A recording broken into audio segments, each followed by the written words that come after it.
Shortage چل رہی ہے. تیسری بات جو ہمارے پاس جو سیوریج کی بات آپ نے کی, یا جو ہمارے پاس جو مظفر آباد کے اندر چشمے ہیں, ہمارے پاس انوائرمنٹل پروٹیکشن ایجنسی کی طرف سے وہاں پہ بورڈ تو لگا دیا گیا ہے کہ یہ کنٹامینیٹڈ ہے, یعنی کہ اس کے اندر جراثیم ہمارے پاس موجود ہے, لیکن ٹریٹمنٹ کے لیے ہمارے پاس کوئی میکینزم موجود نہیں ہے. اس کے علاوہ سالڈ ویسٹ مینجمنٹ کے لیے ای پی اے کو ہی ایک بہت بڑا فنڈ ہمارے پاس ملا تھا, جو ہمارے پاس نیلم جہلم پروجیکٹ کے بدلے میں ہم نے یہ بنانا تھا کہ سالڈ ویسٹ مینجمنٹ کے لیے ایک پروجیکٹ یہاں پہ لگنا تھا.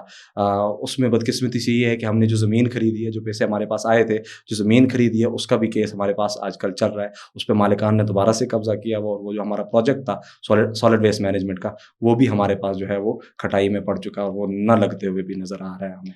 ہمارے پاس ایجنسی انوائرمنٹ پروٹیکشن ایجنسی اگر ہم بات کریں پورا ایک ادارہ ہے, تو وہ اس سب میں کہاں اسٹینڈ کر رہے ہیں؟ انوائرمنٹ پروٹیکشن ایجنسی بیسیکلی ان کا جو کام ہے وہ یہی انوائرمنٹ سے متعلق لاز بنانا ہے, فارمولیشن کرنا ہے, پالیسیز بنانا ہے. اور 2017 میں ہمارے پاس ایک کلائمیٹ پالیسی آئی. اس کے اندر ان کو 2017 میں 4 ارب کا جو بجٹ دیا گیا تھا, اس میں یہ ہوا کہ کلائمیٹ ٹریبیونل آپ کے پاس بن چکا ہے.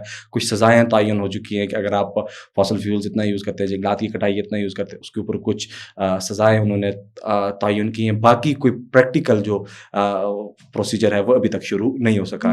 یہ انوائرمنٹل پروٹیکشن ایجنسی کی طرف سے بھی ہمارے ماحولیات کو پروٹیکٹ کرنے کے حوالے سے. اسی میں ایک اور چیز اگر ہم بات کریں کلائمیٹ کی, جو پالیسی نے آپ نے بتائی بات کی, جس کی 2017 میں وہ بنی تھی, لیکن اس کا وہ پیپرز کی حد تک ہی موجود ہے. تو ابھی ریسنٹ بجٹ کی اگر ہم بات کریں تو اس میں کیا کوئی ایلوکیشن ہوئی ہے کلائمیٹ چینج کے حوالے سے, کوئی بجٹ رکھا گیا؟ کیونکہ پوری دنیا اس پہ کام کری ہے, تو ہم کہاں اسٹینڈ کرتے ہیں؟ ڈاکٹر صاحبہ, اس میں سب سے پہلے اگر میں بات کروں گا کلائمیٹ پالیسی پہ, یا کسی بھی پالیسی پہ, کسی بھی پالیسی کی جو سکسیس کی ریشیو ہے, یا جو اس کی سکسیس کا معیار یہ ہوتا ہے کہ وہ آپ ڈیولپ کیسے کرتے ہیں. اگر اس کی بیسس ریسرچ بیس آپ کی پالیسی ہے تو وہ سکسیزفل ہے. جب آپ کی پالیسی مفروضوں پہ ہے, ریسرچ بیس نہیں ہے, تو اس پالیسی کا پیپرز کی حد سے آگے بڑھنا ناممکن ہوتا ہے. اور یہی سین ہماری کلائمیٹ پالیسی کے ساتھ بھی, یہ پیپرز کی حد سے ہمارے پاس یا ٹیبل کی حد سے آگے نہیں بڑھی, کیونکہ اس کے پیچھے ہمارے پاس کوئی بیک گراؤنڈ ریسرچ موجود نہیں ہے. ہمارے پاس کوئی بہت سارے ایریاز جو ہیں اس پالیسی کے اندر ٹارگیٹ ہی نہیں کیے گئے جہاں پہ کلائمیٹ سے ریلیٹڈ جو کنسیکوینسز موجود ہیں.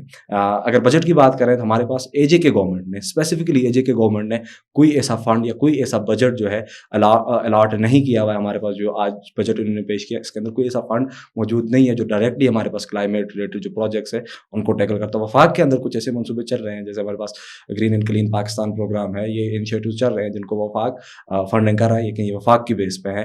ہمارے پاس جو ہماری اسٹیٹ گورنمنٹ ہے, اس نے اس بجٹ میں بھی ہمارے پاس کوئی بجٹ اس کے لیے الاٹ نہیں کیا. آپ چونکہ نیلم ویلی سے تعلق رکھتے ہیں اور ٹورزم کے حوالے سے آزاد کشمیر کے اندر نیلم ویلی کا اپنا ایک ڈفرینٹ اسٹیٹس بھی ہے, پہچان بھی ہے, ساری چیزیں, تو مجھے بتائیں کہ جو ٹورزم آج کل میں ہو رہا ہے یہ کس طرح سے کلائمیٹ کو افیکٹ کر رہا ہے, اس کو نقصان پہنچا رہا ہے, اور اس پہ کیا گورنمنٹ کی طرف سے کوئی وہ کیا جاتا ہے, چیک اینڈ بیلنس رکھا جاتا ہے, نہیں رکھا جاتا؟ ڈاکٹر صاحب, ٹورزم کی اگر بات کریں تو یہ مختلف طریقوں سے, مختلف ویز میں ہمارے پاس ہمارے کلائمیٹ کو, سب سے پہلے تو ٹورسٹ کو پہنچنے کے لیے ہم ٹرانسپورٹ یوز کرتے ہیں. وہ ٹرانسپورٹ ہمارے پاس فاسل فیولز کے اوپر رن کری, اور فاسل فیولز ہمارے پاس جو مین ڈریون فورس ہے ہمارے کلائمیٹ چینج کی, ایک تو وہ ڈسٹرب کرے. دن جو ہمارے پاس ٹورسٹ جاتے ہیں, ہمارے پاس ان کی اویئرنیس کے لیے کوئی میکینزم موجود نہیں ہے. وہ اپنے ساتھ پلاسٹک, اس کے علاوہ بہت سارے گند کچرا لے کے جاتے ہیں جھیلوں کے اوپر, دن پانی کے اندر, دن ہمارے پاس زمین کے اوپر. اگر زمین کے اوپر ہم بات کریں, یہ جو سالڈ ویسٹ ہے یہ بھی ہمارے پاس جو انڈر گراؤنڈ جو واٹر ہے اس کو ڈسٹرب کرتا ہے. یہ واٹر کی سیپنگ جو پروسیس ہے, یہ اس کو واٹر کو زمین کے اندر سیپ آؤٹ نہیں ہونے دیتا, جس کی وجہ سے جو ہمارا واٹر ٹیبل ہے وہ بھی ڈسٹرب ہو رہا ہے. دین ہمارے پاس جو جھیلیں ہماری ہے ان کے اندر یوٹرافیکیشن ہے, ہمارے اندر الگل گروتھ ہے, اس کی وجہ سے ہمارے پاس جو انڈر گراؤنڈ یا پانی کے نیچے رہنے والی جو مخلوق ہے وہ آٹومیٹکلی کیا ہو رہی ہے, ڈسٹرائے ہو رہی ہے, اور وہ ہمارے کلائمیٹ کے اوپر ایک جو سویئر امپیکٹ ہے وہ کاز کرے. اس کے لیے ضروری یہ ہے کہ ہم پراپر ریگولیشنری میکینزم بنائیں, یہ کہ ہمارے پاس جو ٹورزم ہے وہ کس طرح سسٹینیبل ویز میں, کس طرح ایکو فرینڈلی ٹورزم جو ہے وہ ہم پروڈیوس کریں, تاکہ جو ہمارا نیچر ہے اور ہمارا جو کلائمیٹ ہے, ٹورزم کے ساتھ ساتھ انکم کے ساتھ ساتھ ہم اس کو بھی, نیچر کو بھی اور کلائمیٹ کو بھی پروٹیکٹ کریں. بینگ اے کلائمیٹ ایکٹیوسٹ, آپ کیا سمجھتے ہیں کون سے 2-3 ایسے ہنگامی بنیادوں پہ اقدامات کی ضرورت ہے اس وقت ہمارے ماحول کو؟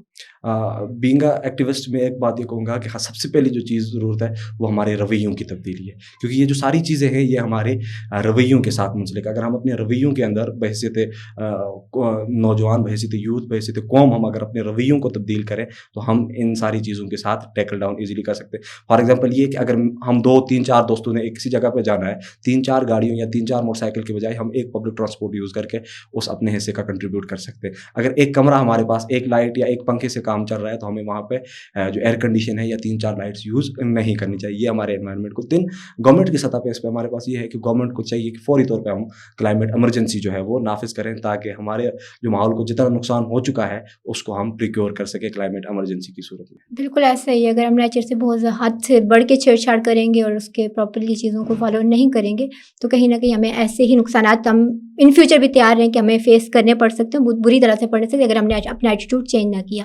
تو بہت شکریہ آپ کے وقت کا. اسی کے ساتھ مجھے دیجیے اجازت, ملتے ہیں اگلے پروگرام میں اللہ نے کے بعد.